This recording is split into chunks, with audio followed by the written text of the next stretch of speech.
By some standards, Boston has become more diverse and more desirable as a place to live and work. But the number of school-aged children, which declined sharply in the 1970s and 80s, shows little sign of recovery. That stubborn trend was recently explored in a report from the Boston Indicators Project at the Boston Foundation.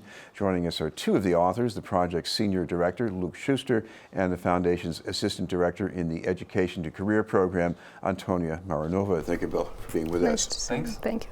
I want to start with Luc, because a lot of us in Boston, we thought we knew this story already, and the story that we usually thought of was, well, there was a sharp decline and a long stagnation, but your report shows that's not exactly what happened.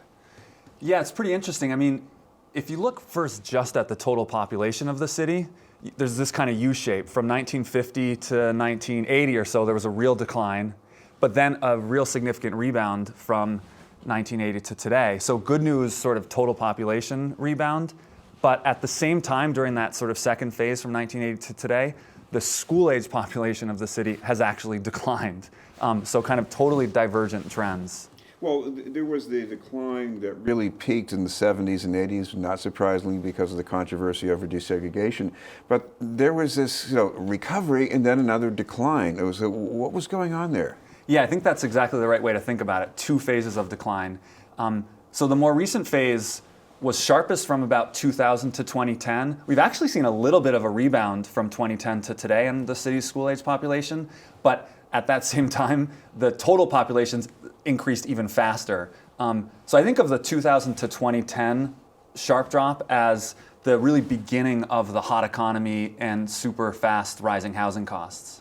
Antoniya, I know, of course, family sizes are not nearly as large as they were when I was a kid. So, I mean, and that's happening everywhere. So, why is this so disturbing about Boston with the school-age population going down so much and not recovering?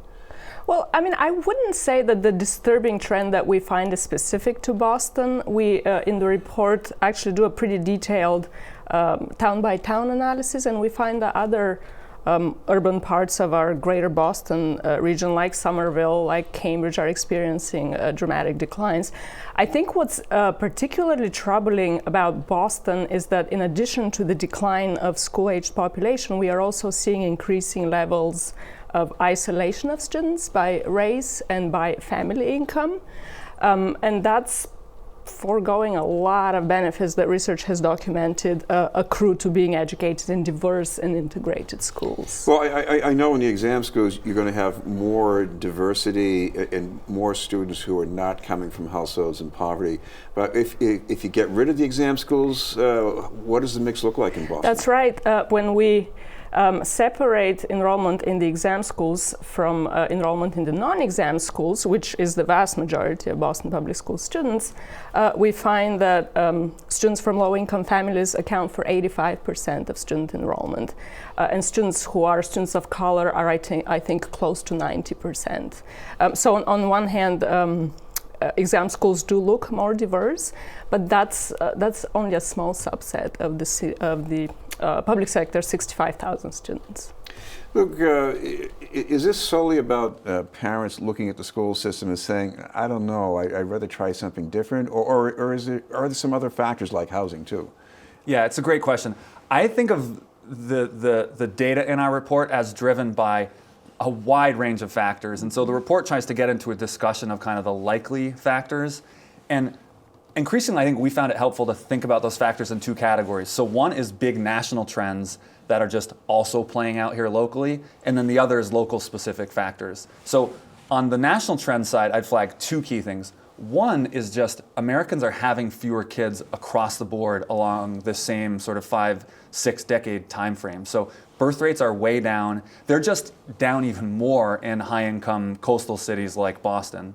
And then the other is increasing income inequality nationwide. So one of the key disturbing findings from the report is not just that we're losing families with kids, but especially middle-income families with kids who are sort of high income enough to not qualify for the city's sort of subsidized housing programs, but certainly not super high income and able to afford, the new luxury developments in the seaport or something.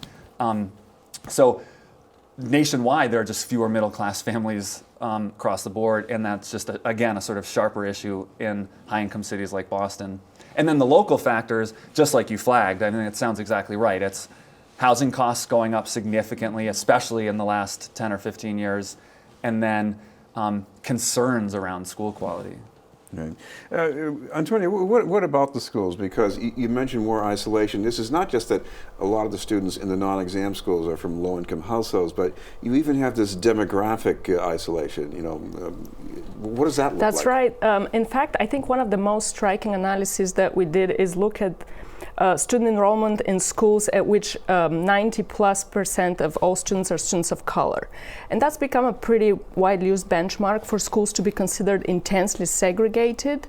And when we analyze that, we find that 6 in 10 schools in Boston are intensely segregated, meaning they enroll 90+% students of color.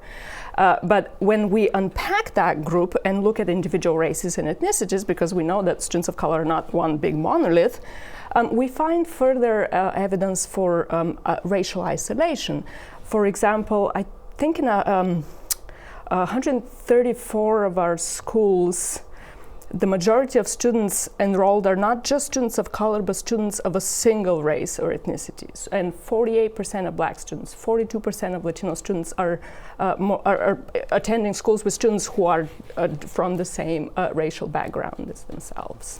Look, what about a remedy to sort of bringing back some of that middle income? I mean, the mayor's administration on housing policy, they seem to be saying, we get that, we tell developers to mix the housing pool, but other than that, what can be done? So I think of our report as more description than prescription. But that said, happy to speculate a bit. I mean, housing policy is a big, important domain for action for sure. And I think it's right to flag that the city really has done a lot to try and address the challenge. And I think it's both making sure we're providing enough income restricted housing for low income residents to be able to stay in the city and produce enough housing so that we're meeting market demand. I think one of the big challenges there is just developers are going to first go to the luxury end of the market to meet demand there. At some point, we'll have saturated enough that market, hopefully, and developers will be more pressured to build the middle income housing that we so desperately need. I mean, you think back to kind of Boston's identity, triple deckers, that kind of housing, the more we can produce that kind of dense multifamily housing, that's going to be the kind of thing we need to do to meet the needs of middle income families. Antoniya, 2 things about the school figures. One that was almost a silver lining, it seems that the total district and charter population is sort of holding steady. That's right. But at the same time, this feeling about the segregation in the schools, and some people saying, wait a minute, could that have to do with changes in the assignment process too?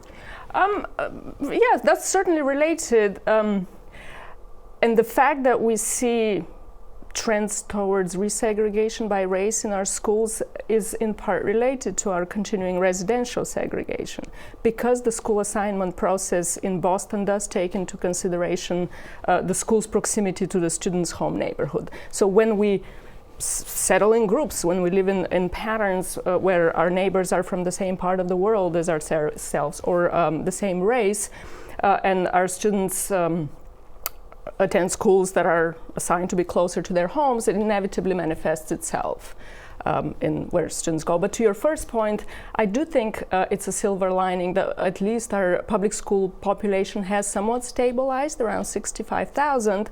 And as our child age population has declined in the city, we actually now educate a greater percentage of students in our public schools than we used to even a few decades ago. It's just a matter of now thinking about who they go to school with, so they can really reap benefits of a diverse integrated education. Finally, look, people want to see more of these details. You got a place online they can go to? Yeah, go to bostonindicators.org. Right at the top of our homepage, you'll see the report. All right, thank you both very much. Luc Schuster and Antoniya Marinova from the Boston Foundation and Boston Indicators Project.